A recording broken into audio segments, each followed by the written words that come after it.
আসসালামু আলাইকুম এভরিওয়ান। বহুরূপী ভালোবাসা গল্পের 13 নম্বর পার্ট। তো চলো বেশি কথা না কইয়া গল্প শুরু করা যাক। সকালে ঘুম ভাঙলো ফোনের রিংটোনের আওয়াজে। ফোনটা হাতে নিয়ে দেখি এটা তো আননোন একটা নাম্বার, আর এটা রবিনের দেওয়া ফোন। ও বলেছিল এই ফোনে নাকি রিমি ম্যাডাম ওর সাথে যোগাযোগ করবে। আমি সকাল সকাল কাপা কাপা হাতে ফোনটা রিসিভ করে বললাম হ্যালো। ওপাশ থেকে রিমি ম্যাডাম বলল, আরে রবিন, তুমি এখন কোথায়? তোমার তো কোনো খোঁজ খবরই নাই। আমি বললাম ম্যাডাম, আমি তো মাত্র ঘুম থেকে উঠলাম, কেন কোনো দরকার আছে নাকি? রিমি ম্যাডাম বলল, ওয়েট ওয়েট, তোমার কণ্ঠে এমন লাগছে কেন? আমি বললাম আসলে ম্যাডাম আপনি তো বলছেন সবকিছু যেন রিফাতের মতো নকল করতে হবে, এজন্য আমি হুবহু সবকিছু ওর মতোই করার চেষ্টা করছি। রিমি ম্যাডাম বলল, সে তো বুঝলাম, কিন্তু আমি তোমাকে কি বলছিলাম ওর বাসায় থাকতে? তোমাকে আমি বলছি কি আর তুমি করো কি? আমি বললাম কি করব আপনি বলেন ম্যাডাম, আমাকে ওরা জোর করে আটকে রাখছে। ওরা বলছে আজকে নাকি আমাকে এখানে থাকতে হবে, এর জন্য ম্যাডাম। রিমি ম্যাডাম বলল, দেখো আমি কোনো বিপদে পড়তে চাই না, তুমি তাড়াতাড়ি রেডি হয়ে চলে এসো। দেখো আমি তোমাকে একটা ঠিকানা মেসেজ করে দিচ্ছি, ওখানে চলে আসো। এই বলে রিমি ম্যাডাম ফোনটা কেটে দিল। আমি মনে মনে বললাম, আরে মেয়েরা এতটা বোকা হয়। তবে যা হয়েছে বেশ ভালোই হয়েছে। রিমি ম্যাডাম এখন আমাকে আর চিনতে পারবে না, উনি সব সময় আমাকে এখন রবিন মনে করবে। আর আমি বর্তমানে এখন সুযোগে সদ্ব্যবহার করব। কি আনন্দ আকাশে বাতাসে। আমি তাড়াতাড়ি বিছানা থেকে উঠে রেডি হয়ে গেলাম। আমাকে এখনই বাসা থেকে বের হতে হবে, নইলে রিমি ম্যাডাম আবার আমাকে সন্দেহ করবে। রেডি হয়ে রুম থেকে বের হতেই আম্মু বলল, এত সকাল সকাল কোথায় যাস?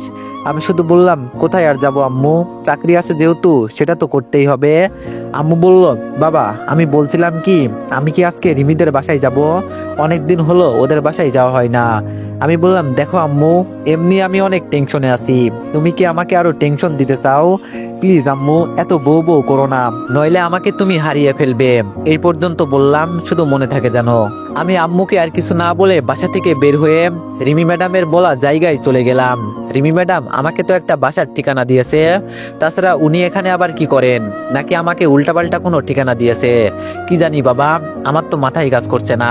আমি দরজার সামনে গিয়ে কলিং বেল দিতেই রিমি ম্যাডাম এসে দরজা খুলে দিল। তবে আজকে আমি রিমি ম্যাডামকে এক অন্য রূপে দেখলাম। ওনার শরীরে একদম পাতলা একটা গেঞ্জি, যার কারণে ওনাকে বাইর থেকে দেখে একটু হট লাগছে। আমি ওনাকে দেখেই মাথা নিচু করে দিলাম। আজকে আমার জায়গায় যদি রবিন থাকতো তাহলে কি হতো? এক প্রকার যেন এখন আমার রিমি ম্যাডামের উপর রাগ হলো। উনি বাইরের মানুষের সামনে কেন এইসব পড়বেন? আর তাছাড়া আমি এখন এইসব চিন্তা করছি কেন? যে আমাকে গুলি করতে পারে, সে আর যাই হোক, তার জন্য আমার মনের ভিতরে কোনো মায়া থাকতে পারে না। আমি দরজার সামনে দাঁড়িয়ে আছি দেখে রিমি ম্যাডাম বলল, যাও এখন রেডি হয়ে নাও, কিছুক্ষণ পর তোমার দুলাভাই আসবে, ওনার সাথে আমাকে দেখা করতে হবে, তাড়াতাড়ি যাও। মনে মনে বললাম, এই দুলাভাইটা আবার কে? নাকি ওই ডাক্তার? ডাক্তার শালা হলে ওরে আমি খাইছি।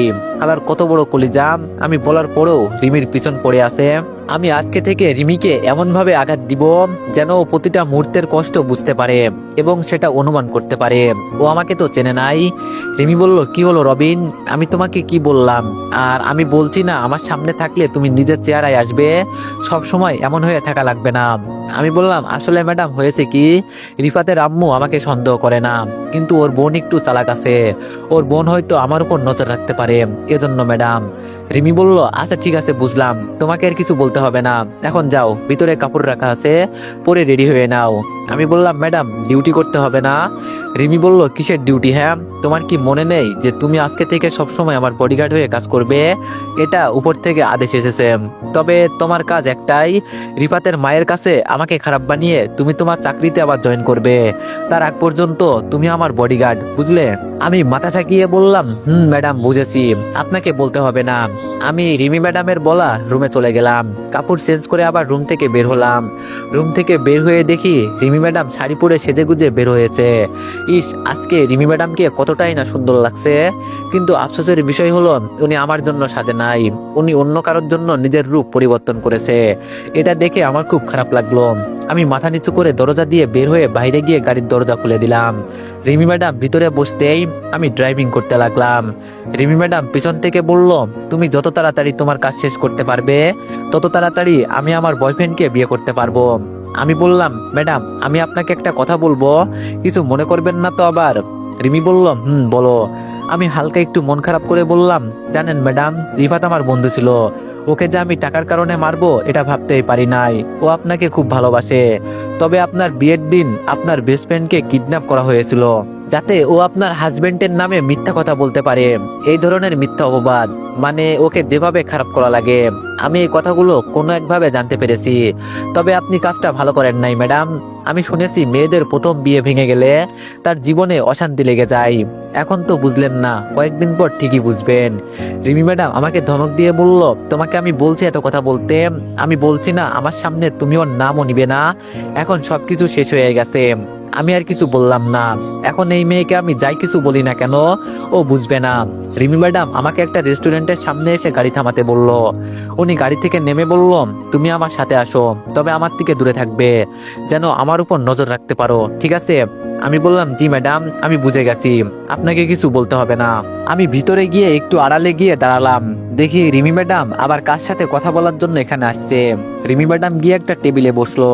কিছুক্ষণ পর একটা ছেলে চলে আসলো। আরে এটা তো কেউ না, এটা হলো ডাক্তার সাহেব, যাকে আমি গুলি করেছিলাম। ওর ভাগ্য ভালো ছিল আমি ওকে মারি নাই। ইস, আমি কি ভুলটাই না করলাম ওকে না মেরে। আমি একটা ওয়েটারকে ডেকে বললাম, এই ছেলে এখানে আসো।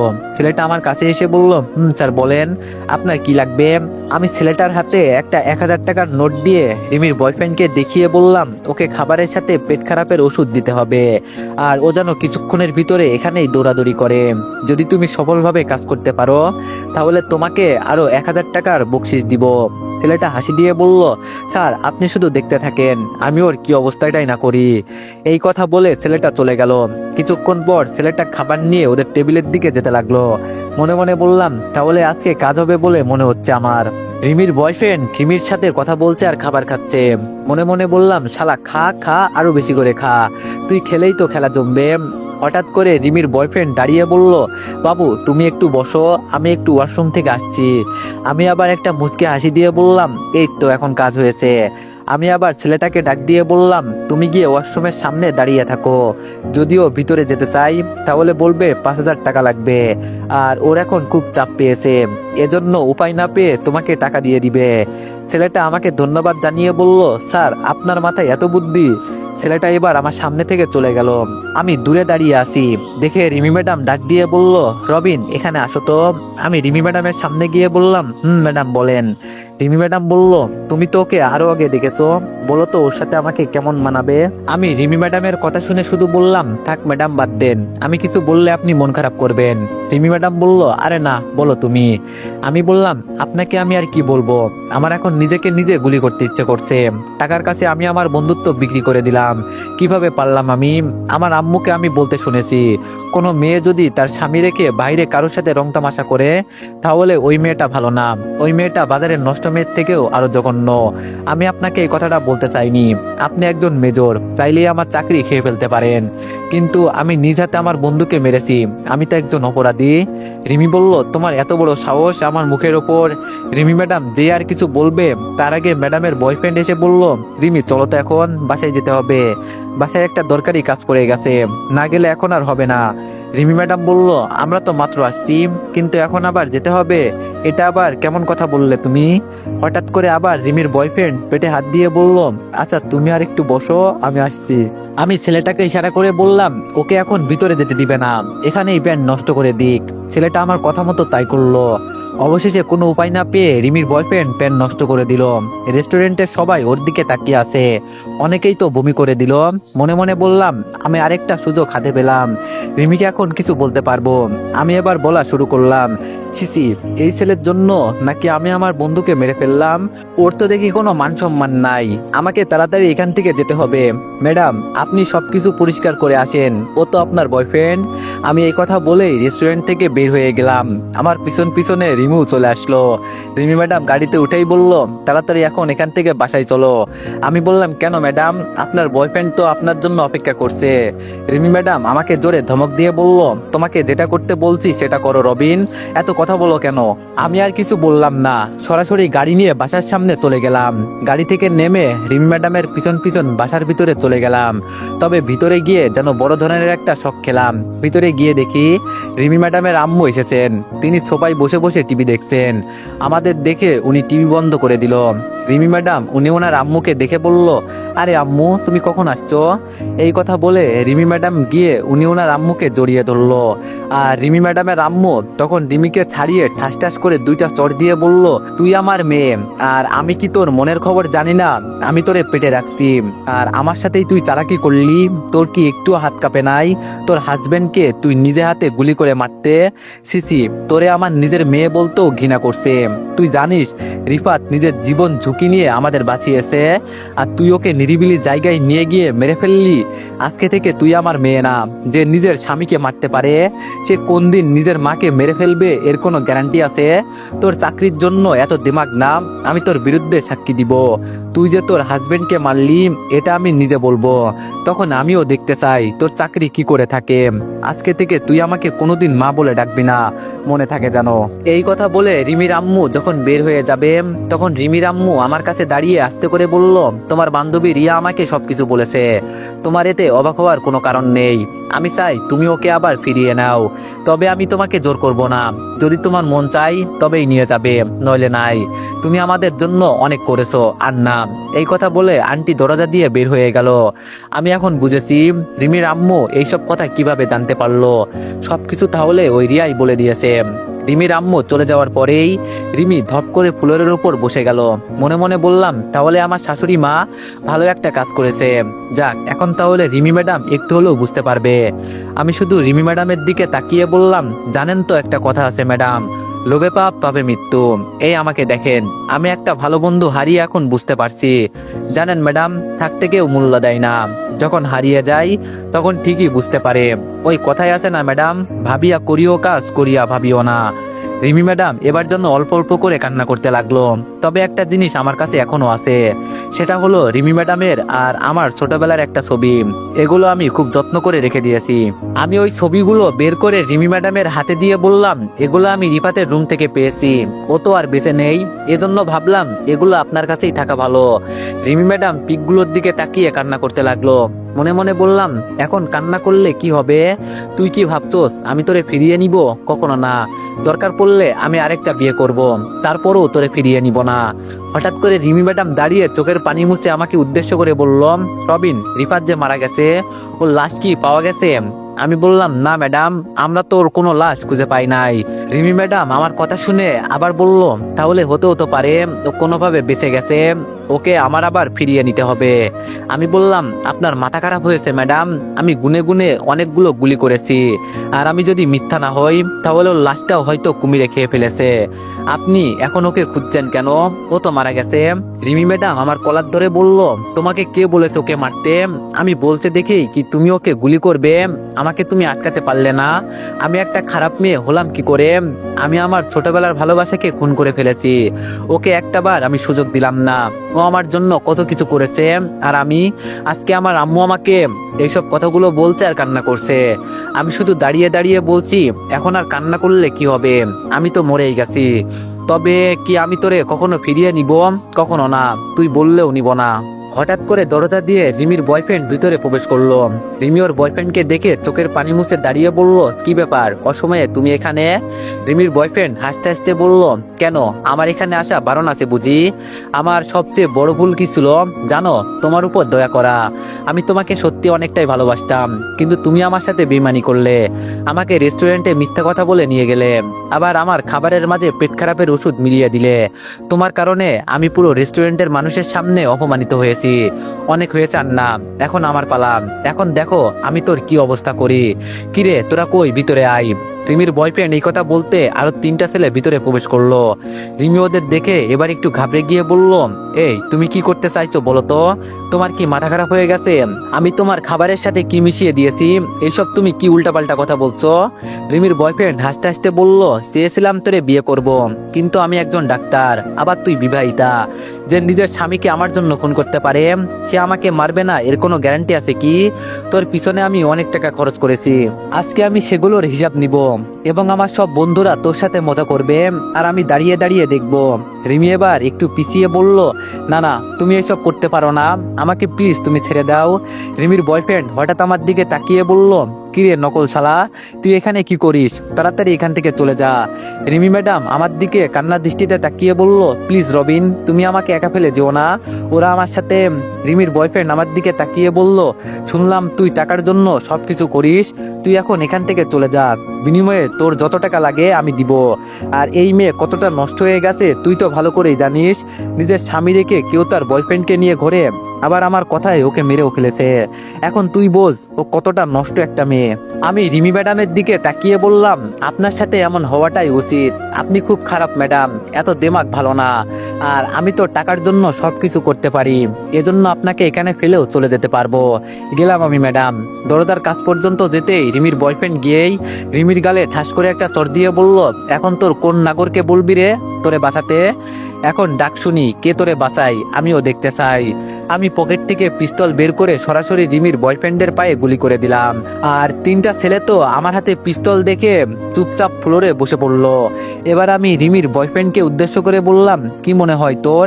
আমি কি আসলেই নকল রিফাত? তোর কি মনে হয় একটা মেয়ে আমাকে মারতে পারবে? কখনো না, আমি নকল রিফাত না, বরং আমি আসল হয়ে নকল সেজেছি। তুই যা ইচ্ছা তাই কর, তাতে আমার কোনো সমস্যা নেই। তবে এই মেয়েটা সত্যি একটা নষ্টা, ও আমার বউ হবার যোগ্যতা রাখে না। কিন্তু ওর সাথে আমার এখনো ডিভোর্স হয় নাই, এজন্য ওর গায়ে হাত দেওয়ার আগে আমাকে একবার বলবি না? রিমির বয়ফ্রেন্ড আমার কথা শুনে আমার দিকে রেগে তাকিয়ে বলল, শালা তোরে তো। আমি সরাসরি ওর বুকের মাঝে গুলি করে দিলাম। আর ছেলেগুলোর উদ্দেশ্য করে বললাম, যদি বাঁচতে চাস তাহলে এখান থেকে দৌড়ে পালিয়ে যা, তোদের আমি কিছু করব না। আমার কথা শুনে ছেলেগুলো দৌড়ে দরজা দিয়ে পালিয়ে চলে গেল। রিমির বয়ফ্রেন্ডের লাশটা নিচে পড়ে আছে। রিমি যেন অবাক দৃষ্টিতে আমার দিকে তাকিয়ে আছে, আরো ধীরে ধীরে বলেই ফেললো, তুমি কি সত্যি আসল রিফাত? আমার তো বিশ্বাসই হচ্ছে না। আমি একটা মুচকি হাসি দিয়ে বললাম, আমি আসল নাকি নকল তোর সেটা জেনে লাভ কি? আর তোরে যদি আমি আমার বাসার আশেপাশে দেখি তাহলে তোরে আমি জ্যান্ত কবর দিয়ে দিব। তোর পিছনে অনেক ঘুরেছি আন্না, এখন আমি একেবারে হাঁপিয়ে গেছি। যে জিনিসটা হবে না তার আশা করে লাভ আছে? আমি আর কিছু না বলে দরজা দিয়ে বের হয়ে গেলাম। পিছন থেকে রিমি দৌড়ে এসে আমাকে বলল, রিফাত একবার আমার কথাটা শোনো প্লিজ। আমি পিছনে তাকিয়ে সামনে রিমির বয়ফ্রেন্ডের শরীরে আবার গুলি করে বললাম, সাবধান, আমাকে ছোঁয়ার চেষ্টা করবি না, তুই একটা বাজে মেয়ে, তোরে তো বাজারের নষ্টা পাড়ায় মানাই, হালির বাচ্চা হালি। এই কথা বলে আমি আবার এক সেকেন্ডও এখানে দাঁড়ালাম না, সাথে সাথে বাসা থেকে বের হয়ে রাস্তা ধরে হাঁটতে লাগলাম। একটা রিক্সা নিয়ে বাসার দিকে যেতে লাগলাম। বাসায় যেতে যেতেই অনেকটাই সময় চলে গেল। বাসার সামনে গিয়ে দরজা খুলে ভিতরে গিয়ে দেখি আপু সোফায় বসে আছে, আর আপুর পাশে তানিয়া এবং ওর বান্ধবী ঋতু আছে। আমি ওদের এখানে দেখে একটু অবাক হই নাই, তবে আমার শরীরের রাগটা এখনো কমে নাই। পিছনে যে পিস্তল রেখেছি এটা খুব ভালো করেই দেখা যাচ্ছে। আপু আমার দিকে তাকিয়ে বলল, তোর পিছনে এটা কি? আমি পিছন থেকে পিস্তল বের করে বললাম, এটা একটা পিস্তল, কিছুক্ষণ আগে একজনকে জায়গা মতো বসিয়ে আসছি। কেন, তুই কি কিছু বলবি? আপু যে কিছু বলবে তার আগে রিয়া ভিতরে এসে বলল, কিরে রিফাত, তুই আবার কখন এলি? আমি বললাম, এই তো কিছুক্ষণ হলো। কেন, কিছু বলবি? রিয়া হাসি দিয়ে বলল, তোর সাথে কিছু কথা ছিল, একটু এখানে আয় তো। আমি বললাম, না সমস্যা নেই, তুই এখানেই বল। রিয়া বলল, কিন্তু তোর তো সমস্যা হবে এখানে বললে। আমি বললাম, কিছু হবে না, তুই বল, আমি শুনছি। রিয়া আমার দিকে তাকিয়ে বলল, একটা ছেলে আমার বান্ধবীকে প্রতিদিন রাস্তায় বিরক্ত করে, কিছু একটা করতে হবে, কিন্তু কি করব আমি বুঝতে পারছি না। আমি রিয়ার সামনে গিয়ে ওর হাতে পিস্তল দিয়ে বললাম, আগে ওকে তুই বুঝিয়ে বল, আর তোর কথা যদি বুঝতে সমস্যা হয় তাহলে গুলি করে মেরে ফেল, পরে কি হয় না হয় আমি দেখে নিব। তুই এখন যা, আমার মাথায় এমনি অনেক গরম আছে। রিয়া আচ্ছা বলে বলল, ঋতুর খবর কি? রিয়াকে ধমক দিয়ে বললাম, তুই এখন এখান থেকে যা বলছি, আমার মাথা কিন্তু খুব গরম আছে। রিয়া আর কিছু না বলে চলে গেল। এবার আমি আপুর পাশে বসে বললাম, কি বলতে চেয়েছিলি বল, আমি শুনছি। আপু আমার দিকে তাকিয়ে ভয়ে ভয়ে বলল, না মানে। আমি এবার হাসি দিয়ে বললাম, এতদিন পর দেখলাম আমার বড় বোন আমাকে ভয় পেয়ে মানে করছে। আপু এবার চোখ লাল করে বলল, রিফাত ভালো হবে না কিন্তু বলে দিলাম। আমি বললাম, আচ্ছা ঠিক আছে, তুই বল কি বলবি, আমি শুনছি। আপু বলল, দেখ রিফাত, আমি বলতে চেয়েছি তুই এখন আবার ঋতুকে বিয়ে কর। রিমি তোর সাথে বেইমানি করেছে, ও আর ফিরে আসবে না। আমি তোর ভালোর জন্য এই কথা বলছি, তুই প্লিজ রাজি হয়ে যা। দেখ, তোর বিয়ের পরেও ও তোরে বিয়ে করতে রাজি হয়েছে, এখন তুই প্লিজ রাজি হয়ে যা। ঋতুর দিকে তাকিয়ে দেখি ও মাথা নিচু করে নিচের দিকে তাকিয়ে আছে, তবে আমার মনের ভিতরে কেমন যেন একটা জেদ বসে গেল। এজন্য আমি আপুর দিকে তাকিয়ে বললাম, তুই বিয়ের সবকিছু রেডি কর, আমি আগামী 3 দিনের ভিতরে আবার বিয়ে করব। পিছন থেকে আম্মু এসে বলল, এই তোর মাথা খারাপ হয়ে গেছে, কি সব কথা বলছিস তুই? তোর তো বিয়ে করা বউ আছে। আমি আম্মুর দিকে তাকিয়ে বললাম, তুমি কাকে বউ বলছো? তুমি কি এটা জানো না? তোমার বৌমা আমাকে মারতে নিয়েছিল, আর ও নিজ হাতেও আমাকে গুলি করেছে।